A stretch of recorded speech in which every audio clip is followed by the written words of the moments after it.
नमस्कार दोस्तों, कैसे हैं आप लोग। उम्मीद करता हूँ खुश होंगे, मज़े में होंगे।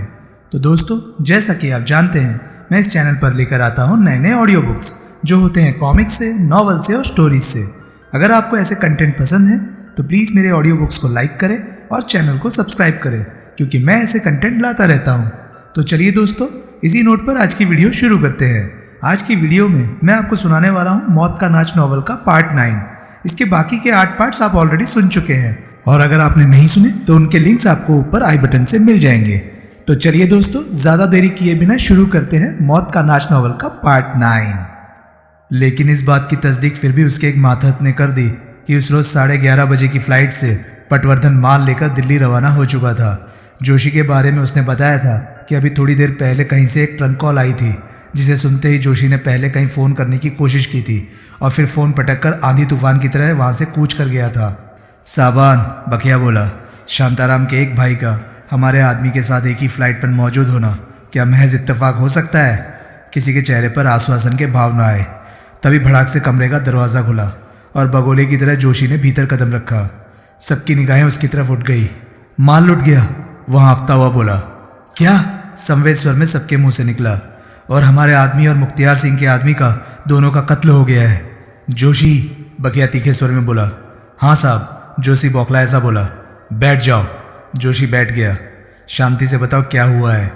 मेरे पास दिल्ली एयरपोर्ट से पटवर्धन का फ़ोन आया था। वो कह रहा था कि कोई जोगी नाम का आदमी अपने आप को कंपनी का आदमी बता रहा था, जो खास तौर से मैंने उसके पीछे भेजा था। मैं अभी पटवर्धन को बता ही रहा था कि मैंने ऐसा कोई आदमी उसके पीछे नहीं भेजा था और वो उस फ्रॉड से बचकर रहे कि लाइन पर कोई और आ गया था। बकौल उसने पटवर्धन और चंद्रगुप्त का कत्ल कर दिया था और दोनों कोटों का माल हथिया लिया था। वो दूसरा आदमी कौन था? सोहल। क्या? उस आदमी ने मुझे अपना नाम सोहल बताया था। सोहल सोहल सोहल, बखिया ने दांत पीसते हुए मेज पर घूसा जमाया। बम्बई में सोहल, दिल्ली में सोहल, हर जगह सोहल। कोई कुछ न बोला। फिर हिम्मत करके रॉड्रिगेज ने शांति भंग की। तुम्हें वो जोशी से संबोधित हुआ। इस बात की तस्दीक करनी चाहिए थी कि वो खबर सच थी या नहीं। मैंने की थी, जोशी बोला। दिल्ली एयरपोर्ट पर हमारा एक कांटेक्ट है। मैंने फ़ौरन उसे ट्रंक कॉल की थी। उसने कहा था कि टर्मिनल के 2 टेलीफोन बूथों में 2 लाशें पड़ी थी। दोनों लाशों के कोट गायब थे। वो उन लोगों को पहचानता नहीं था, लेकिन वे ज़रूर पटवर्धन और चंद्रगुप्त की लाशें ही थी। 2 आदमियों को हैंडल करने के लिए रॉड्रिगेज बखिया की तरफ घुमा। कम से कम 2 आदमी तो दरकार होते ही हैं। अगर जोशी से सोहल ने बात की थी तो ज़रूर सोहल भी था 11:30 बजे की फ़्लाइट पर। अगर ये कारनामा सोहल का है, खान बोला, तो जीवाराम उस फ्लाइट पर मौजूदगी महज इत्तेफाक हो सकती है। बखिया को ऐसे इत्तेफाक पसंद नहीं। बखिया दहाड़ा। पसंद नहीं बखिया को ऐसे इत्तेफाक। शांताराम का ये भाई लौटेगा तो यहीं। वो रेल से लौटे या प्लेन से, जब भी जो ही उसके बम्बई में कदम पड़े उसे पकड़ लो। बखिया खुद मालूम करेगा उससे कि उसकी उस फ्लाइट पर मौजूदगी इत्तेफाक थी या नहीं। परेरा, सुना तुमने? यस बॉस, परेरा तुरंत बोला। तभी इकबाल सिंह के कदम वहाँ पड़े। बहुत फड़कती हुई खबर है, उसने आते ही घोषणा की। सब उसकी तरफ देखने लगे। रॉड्रिगेज साहब, इकबाल सिंह बोला, आपके पास आज सुबह सोहल की जो दूसरी टेलीफोन कॉल आई थी, टेलीफोन एक्सचेंज में मौजूद हमारे कांटेक्ट कहता है कि वो चैम्बूर में शांताराम के भाइयों के घर से हुई थी। बखिया एकाएक गंभीर हो गया। पक्की बात? वो बोला।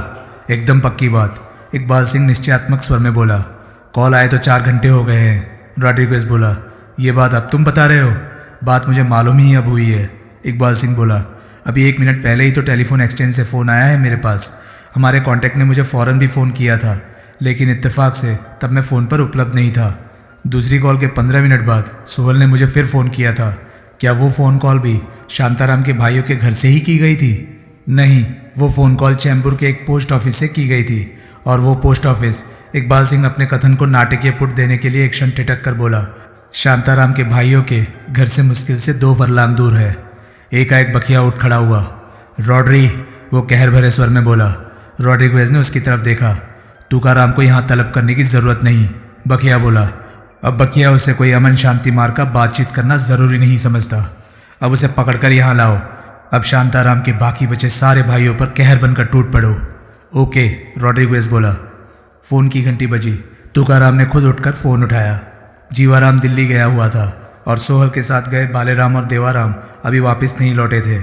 घर में वागले और उसके सिवाय कोई नहीं था।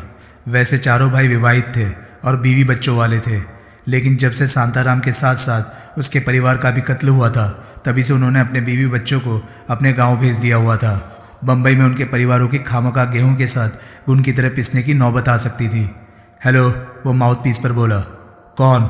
दूसरी ओर से पूछा गया। तुकाराम। हाँ, तुम कौन हो? तुकाराम, मैं तुम्हारा एक खैरख्वाह बोल रहा हूँ और तुम्हारी भलाई के खातिर तुम्हें यह टेलीफोन कर रहा हूँ। मतलब?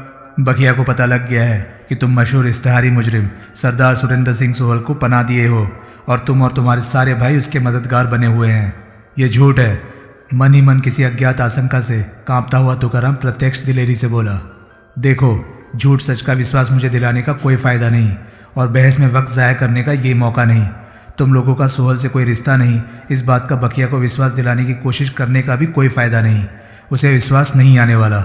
इसलिए अगर बखिया के कहर से बचना चाहते हो तो अपने भाइयों और हिमायतियों समेत अपने इस चैम्बूर मकान से फ़ौरन गायब हो जाओ। बखिया पहले ही अपने आदमी तुम्हारी तरफ रवाना कर चुका है। क्या?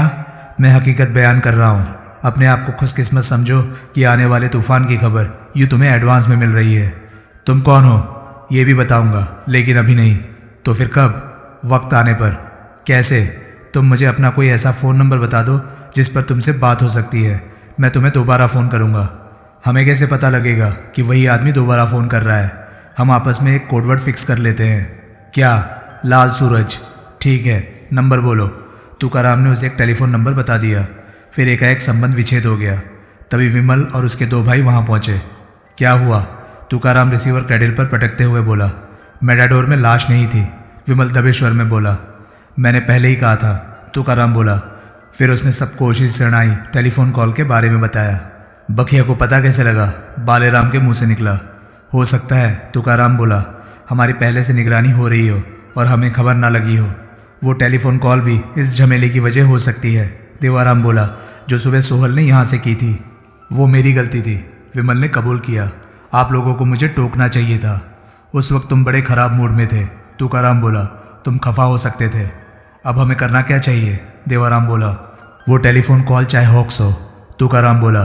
फिलहाल तो हमें यहाँ से कूच कर ही जाना चाहिए। बाद में जो असलियत होगी वो सामने आ जाएगी। ठीक है, बालेराम बोला। वागले को कोई नहीं पहचानता, तुकाराम बोला। कोई ये भी नहीं जानता कि वो हमारा आदमी है। उसे हम पीछे छोड़ जाते हैं। घर में? बालेराम बोला।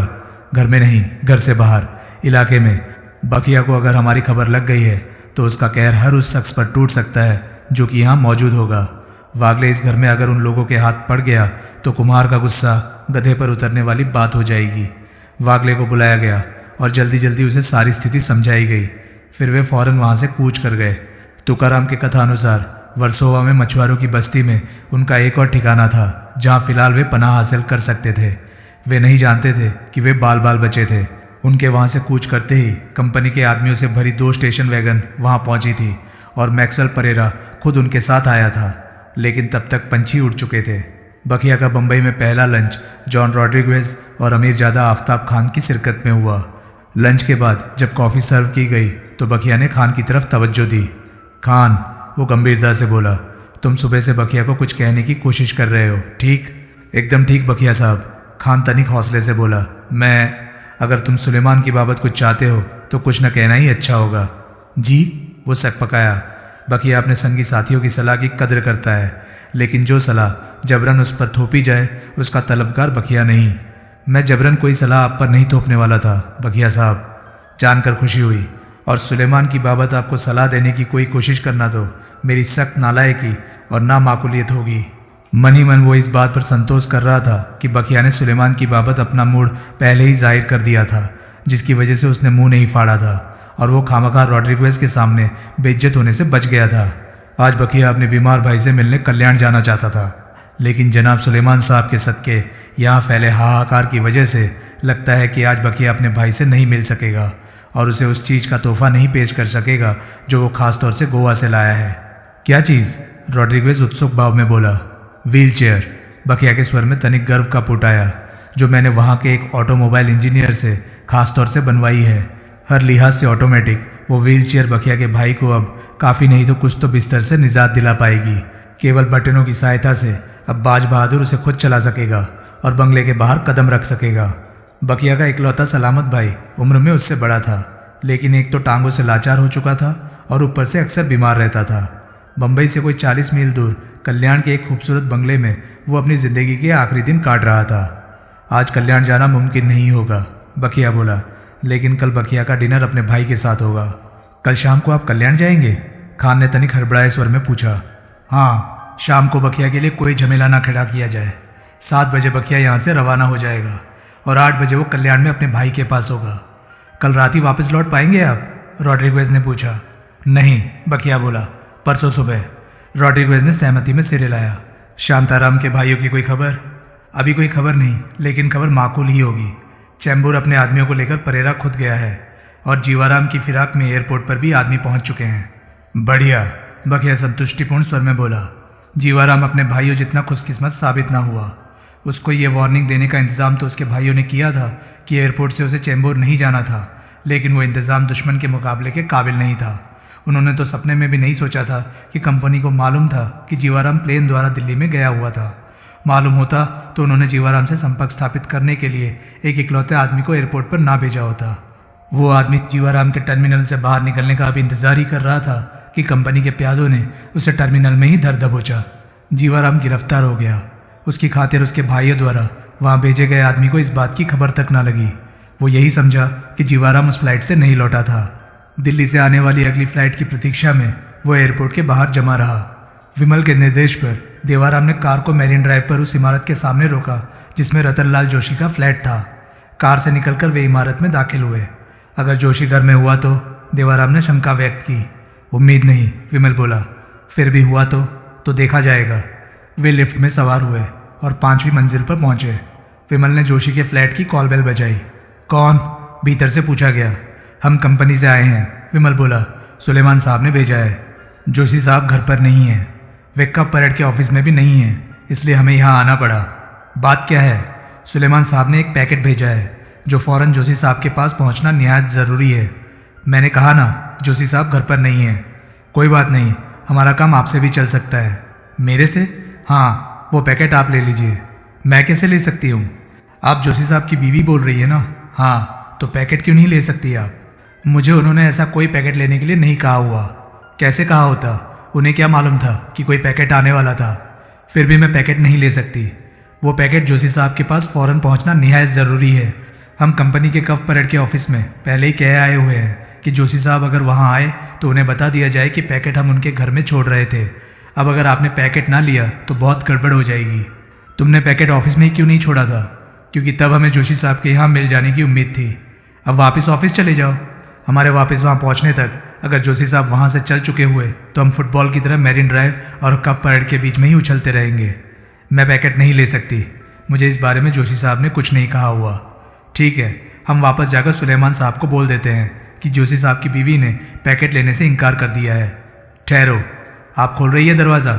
मैं जोशी साहब को फ़ोन करती हूँ। मैंने कहा ना कि वो ऑफिस में नहीं है। मैं कहीं और फ़ोन करती हूँ उन्हें।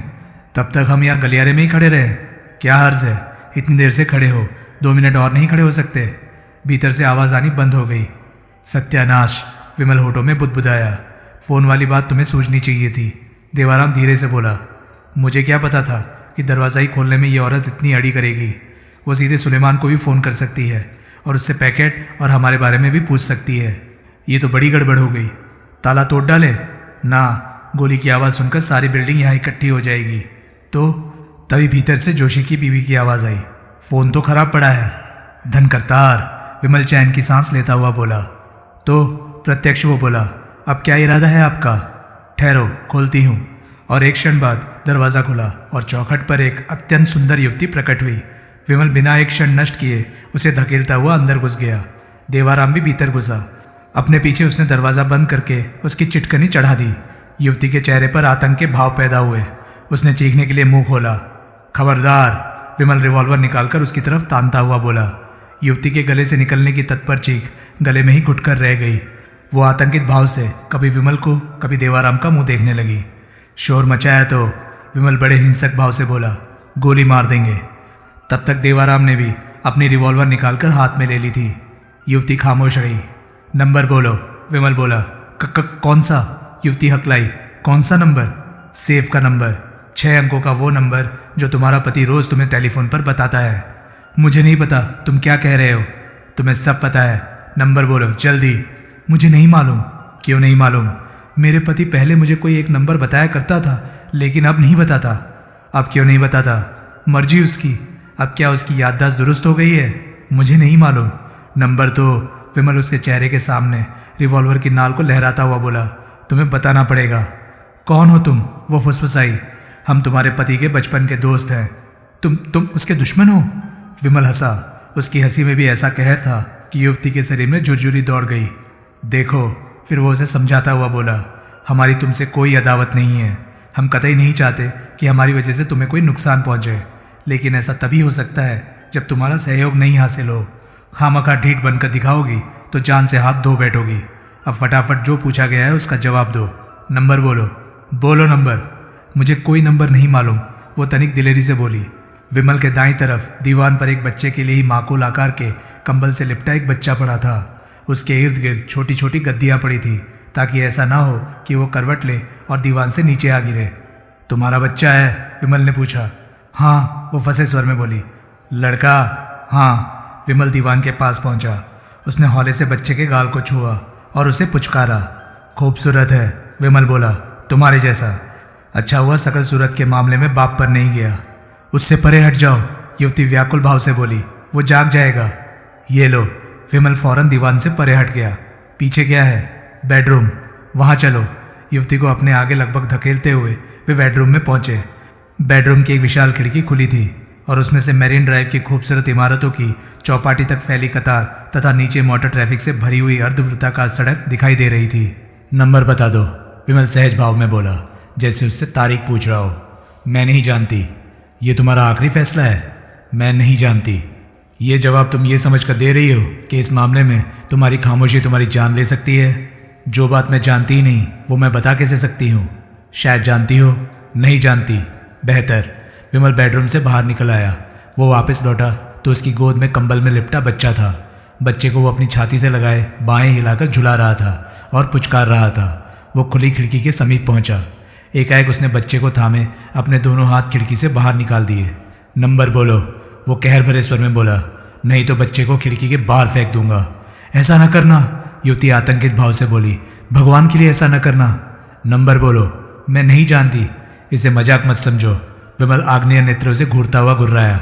आखिरी बार पूछ रहा हूँ, नंबर बोलती हो या मैं बच्चे को खिड़की से बाहर फेंकूँ? मुझे नहीं मालूम, मुझे नहीं मालूम। मेरे बच्चे को। विमल ने बच्चे को छोड़ दिया। युवती के मुंह से जिबे होती बकरी जैसी चीख निकली। वो विक्षिप्तों की तरह हाथ फैलाए खिड़की की तरफ दौड़ी।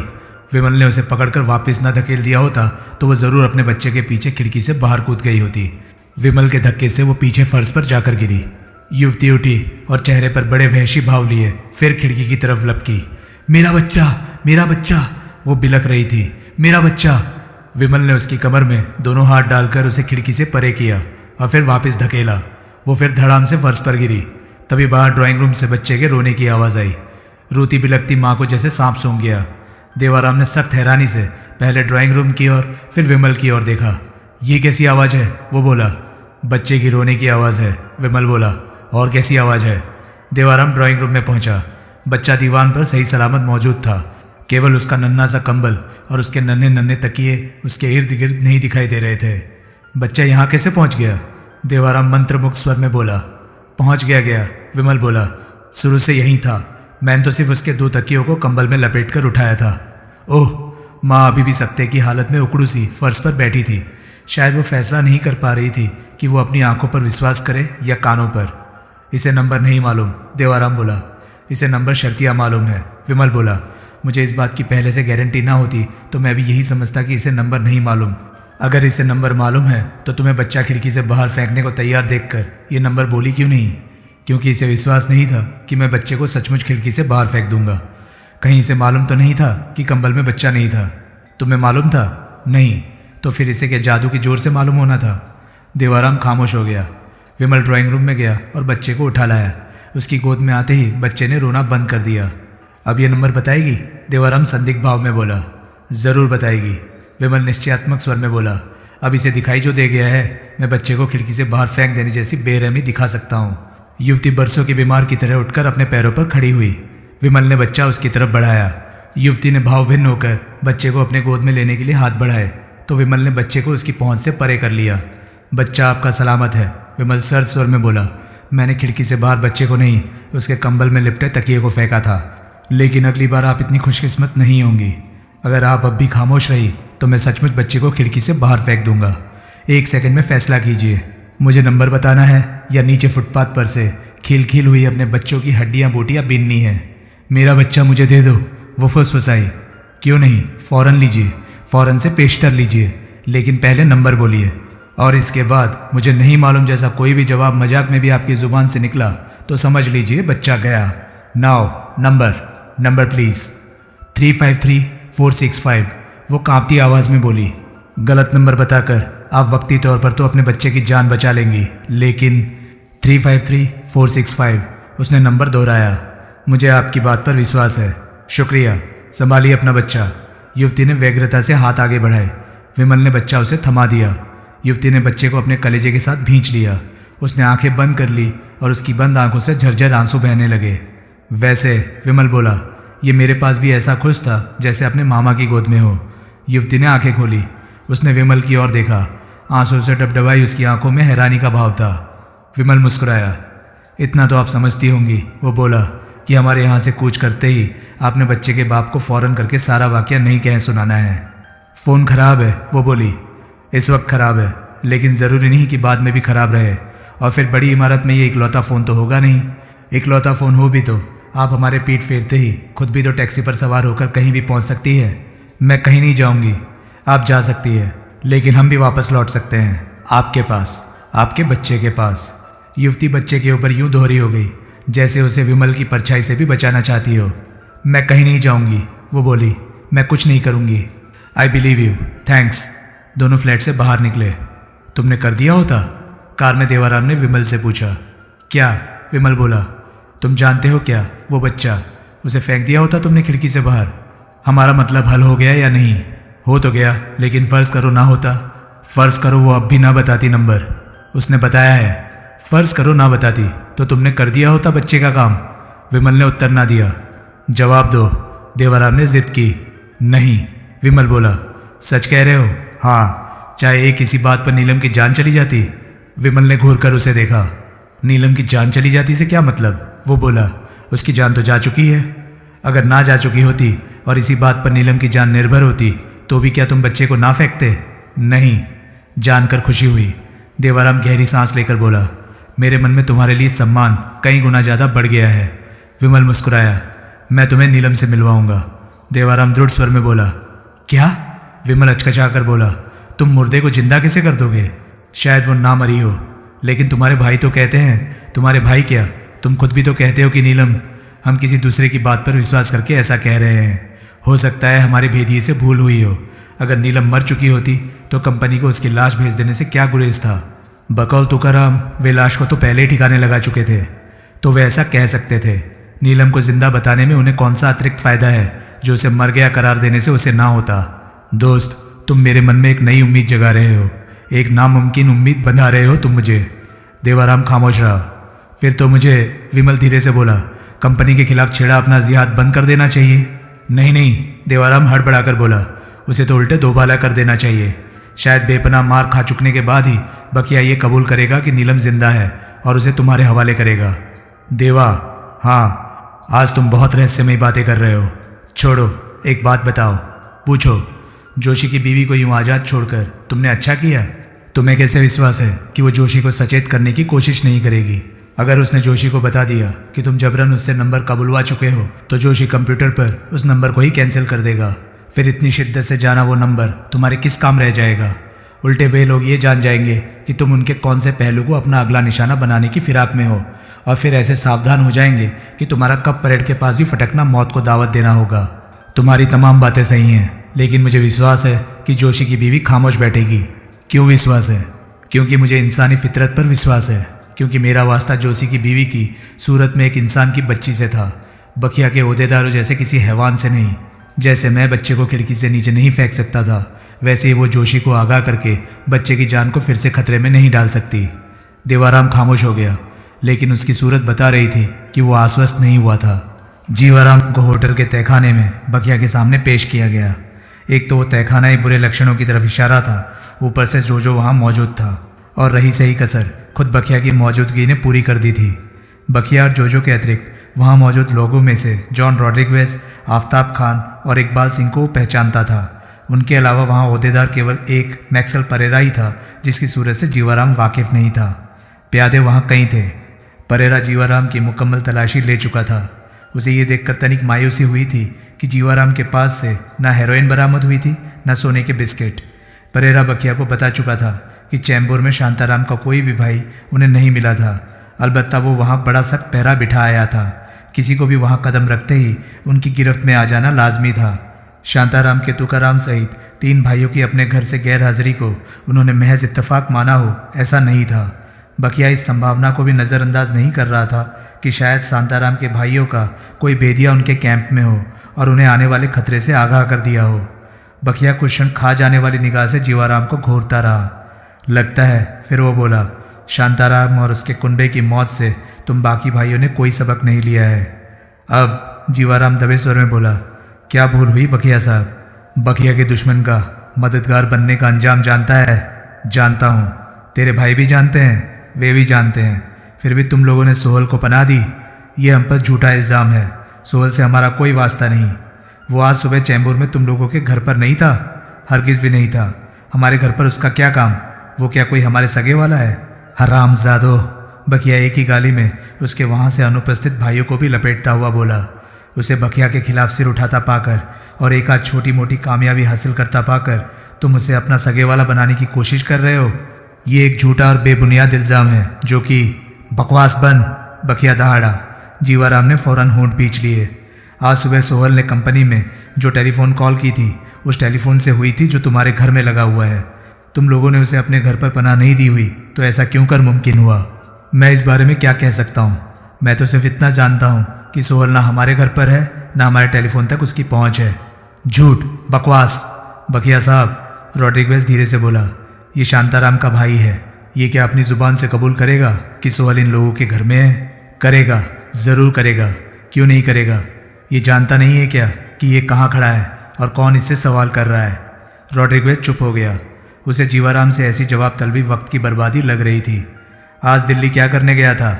बकिया फिर अपनी कड़कती आवाज़ में जीवाराम से संबोधित हुआ। काम था, जीवाराम धड़कते दिल से बोला। कैसा काम था? धंधे से ताल्लुक़ रखती एक पार्टी से मिलना था। तो मिला क्यों नहीं? उल्टे पांव लौट क्यों आया? पार्टी ने काबुल से आना था। दिल्ली एयरपोर्ट पर ही मुझे उसके एक एजेंट का संदेशा मिल गया था कि उसका प्रोग्राम तब्दील हो गया था। वो काबुल से तेहरान चला गया था और 2 हफ्ते तक दिल्ली वापस नहीं आने वाला था। मैं वहाँ क्या करता? मैं उल्टे पांव वापस लौट आया। जवाब तूने हर बात का पहले से ही तैयार करके रखा मालूम होता है। जीवाराम खामोश रहा। सोहल नहीं गया था तेरे साथ दिल्ली? नहीं गया था। मेरा उसका कोई साथ नहीं, मेरा उसका कोई वास्ता नहीं। अगर वो दिल्ली मेरे साथ गया होता तो लौटा भी मेरे साथ ना होता। वो वहाँ माल ठिकाने लगा रहा होगा। कैसा माल? देखो देखो हरामजादे को। बकिया अपने साथियों की तरफ हाथ फैलाता हुआ बोला। 15 लाख की हेरोइन डकार गया, 15 लाख के गोल्ड बिस्किट हड़प गया और पूछता है कैसा माल? कोई कुछ न बोला। पटवर्धन और चंद्रगुप्त के लिंक की तुम लोगों को खबर कैसे लगी? बकिया साहब, जीवाराम विनीत भाव से बोला, आप मुझसे बहुत बेमानी सवाल कर रहे हैं। आपकी कोई बात मेरी समझ में नहीं आ रही है। हर बात समझ में आ जाएगी। कैसे नहीं आएगी? ज़रूर आएगी। देख लड़के, क्या नाम है तेरा? जीवाराम। जीवाराम, देख जीवाराम, इस वक्त बकिया बहुत भन्नाया बैठा है। वो टाल मटोल और लाग लपेट सुनने के मूड में नहीं है। अपनी और अपने भाइयों की खैरियत चाहता है तो गौर से मेरी बात सुन। फरमाइए। शांताराम से मेरी कोई जाती अदावत नहीं थी। उसका कत्ल एक बिजनेस था। वो बकिया के खिलाफ सिर उठा रहा था। तुम लोग बकिया की छत्र छाया से अलग रहकर स्मगलिंग का धंधा खड़ा करने की कोशिश कर रहे थे, जो अपने आप में बकिया के निज़ाम के लिए एक चैलेंज था। बकिया एक शांताराम को यूँ अपनी खिलाफत में सिर उठा लेने देता तो पलक झपकते 10 शांताराम खड़े हो जाते, 100 शांताराम पर निकालने लगते। इसलिए ऐसे इरादे रखने वाले लोगों को और तुम्हारे भाइयों को सबक देने के लिए, उनकी औकात दिखाने के लिए शांताराम का कत्ल ज़रूरी हो गया था। समझा? जीवाराम ने सहमति में सिर हिलाया। बकिया चाहता तो तभी तुम 5 भाइयों को जहन्नुम रसीद कर सकता था। बकिया चाहता तो तुम्हारे कुनबों में तुम्हारी चिताओं को आंच देने वाला कोई बाकी नहीं बचता। लेकिन तुम 4 भाई जिंदा हो, तुम्हारी बीवी बच्चे जिंदा हैं। क्यों जिंदा हैं? इसलिए जिंदा हैं क्योंकि बकिया नाहक खून बहाना पसंद नहीं करता। तुकाराम तेरे से छोटा है कि बड़ा? बड़ा है। ये बात बकिया तुकाराम को समझाना चाहता था, लेकिन वो अभी बकिया को मिल नहीं रहा, इसलिए तुझे कह रहा हूँ। बकिया की आज भी तुम लोगों से कोई ज़ाती अदावत नहीं है। बकिया के दुश्मन को पनाह देकर, उसके मददगार बनकर तुम लोगों ने ज़ाती अदावत का जो माहौल पैदा कर दिया है। बकिया तेरी नौजवानी पर तरस खाकर उसे नज़रअंदाज करने को तैयार है, लेकिन ऐसा एक ही शर्त पर हो सकता है। कौन सी शर्त? ये शर्त कि तुम लोग सोहल को बकिया के हवाले करो। तुम्हारे इस काम को बकिया तुम्हारे नाकाबिले माफ़ी गुनाहों की तलाफ़ी का दर्जा देगा और तुम सबकी जान बख्शी कर देगा। बदले में तुम लोग बकिया के कहर से तो महफूज रहोगे ही, साथ ही तुम्हें बोनस के तौर पर बकिया की दोस्ती भी हासिल होगी। कसम है बकिया को अपने पुरखों के खून की, ऐसी नर्म दिली उसने आज तक किसी के लिए नहीं दिखाई। जीवाराम, इस मौके को कैश करो और जल्दी बोलो, सोहल कहाँ है? मुझे नहीं मालूम। वो इस वक्त कहाँ है ये शायद तुझे ना मालूम हो, क्योंकि तू दिल्ली गया हुआ था, लेकिन जहाँ भी वो है वहाँ से वो लौटकर कहाँ आएगा ये तुझे ज़रूर मालूम होगा। मुझे नहीं मालूम। सब सांस रोके बकिया की शक्ल देख रहे थे। सबको लग रहा था कि उसके सब्र का पैमाना अब छलकने ही वाला था। तेरे भाई कहाँ हैं? बकिया बोला। घर पर होंगे, जीवाराम बोला। चैम्बूर में? हाँ, वे वहाँ नहीं हैं। नहीं है तो कई काम से गए होंगे, आ जाएंगे। तुम लोगों का कोई और भी घर है? और घर? हाँ। नहीं तो और कोई ठिया ठिकाना? ऐसा कोई नहीं जिससे कंपनी ना वाकिफ़ हो, अमीरजादा आफ्ताब खान बोला। लेकिन कहीं तो वो होंगे। बकिया अपने एक हाथ का घूंसा दूसरे हाथ की हथेली पर जमाता हुआ बोला। और ये हो नहीं सकता कि उस जगह की इसे खबर ना हो। आखिर इसे भी तो उन्हीं के पास जाना है। बात नाजायज़ थी, लेकिन बकिया के मौजूदा मूड में उससे बहस कौन कर सकता था। तो तू नहीं बताएगा? बकिया बोला कि सोहल कहाँ है? मैं नहीं जानता सोहल। वो कबूल भी नहीं करेगा कि सोहल तेरे भाइयों की पनाह में है? वो हमारी पनाह में नहीं है। तुम उसके मददगार भी नहीं हो? नहीं। आज सुबह इत्तेफाकिया भी वो तुम्हारे घर पर नहीं था? नहीं। जो को जानता है? जानता हूँ। इसकी खासियत से भी वाकिफ़ है? हाँ। एकाएक जीवाराम का स्वर उसके कंठ में फंसने लगा। तमाम खसूसियात से शायद ना वाकिफ़ हो तू, क्योंकि अपनी तमाम खसूसियात से तो खुद जो भी वाकिफ़ नहीं है। मैं इसकी एक खासियत बताता हूँ तुझे। उस खासियत को कमाल का दर्जा हासिल है, और जब बकिया कहता है वो कमाल है तो वो कमाल ही है। जीवाराम ने उलझनपूर्ण नेत्रों से बकिया को देखा। चाकू चाले के हुनर में, बकिया बोला। जो से ज़्यादा हिंदुस्तान में भी इसके मुकाबले का कोई दूसरा चाकूबाज मिल जाए तो मुझे हैरानी होगी। जो कोई जो का कमाल देखता है दंग रह जाता है, उंगली दबा लेता है दांतों तले। क्यों साहिबान, बकिया गलत बोला? कतई नहीं। कई स्वर एक साथ बोले। जो पहले शांताराम के भाई को अपना चाकू दिखा और फिर हमें उसका कमाल दिखा। जो मुस्कुराया। उसने अपनी जेब में से एक चाकू निकाला। उसका खटका दबाकर उसने उसे खोला। चाकू का फल कोई 5.5 इंच लंबा था और उसकी धार ब्लेड जैसी पैनी थी। उसने चाकू जीवाराम की आंखों के सामने लहराया। जो को कहा जाए, बकिया प्रशंसात्मक स्वर में बोला, कि 20 की तहों में मुड़े कागज की 8 तहें कट जाए और 9वीं पर हर्फ तक ना आए, ये ऐसा कर सकता है? जो की कलाई की मामूली जुम्बिश आदमी की सिर्फ चमड़ी पर लकीर बना सकती है या उसके गोश्त की हड्डी तक काट सकती है। बंद गोभी छीलने की तरह यह आदमी के जिस्म में गोश्त की परतें उतार सकता है। बनियान पहनता है? हाँ। उस प्रत्यक्ष निरर्थक प्रश्न के उत्तर में जीवाराम यंत्र चलित स्वर में बोला। जो अभी तेरी छाती पर अपने चाकू का वार करेगा तो देख लेना तेरी बनियान तक के तेरे सारे कपड़े कटे होंगे, लेकिन तेरे जिस्म पर अगर तुझे उसके चाकू की एक खरोंच भी दिखाई दी तो मैं इसे उल्टा टांग दूंगा। इससे पहले कि जीवाराम कुछ समझ पाता, जो ने बिजली की फुर्ती से उस पर चाकू का वार किया। जीवाराम हक्का बक्का सा अपने कोट के नीचे कमीज में और कमीज के नीचे बनियान में पैदा हुए झिरी को देखने लगा। अपने जिस्म पर उसे चाकू छूता हुआ भी महसूस नहीं हुआ था। बोल, बकिया बोला। जो पास हुआ या फेल? पास, जीवाराम के मुंह से निकला।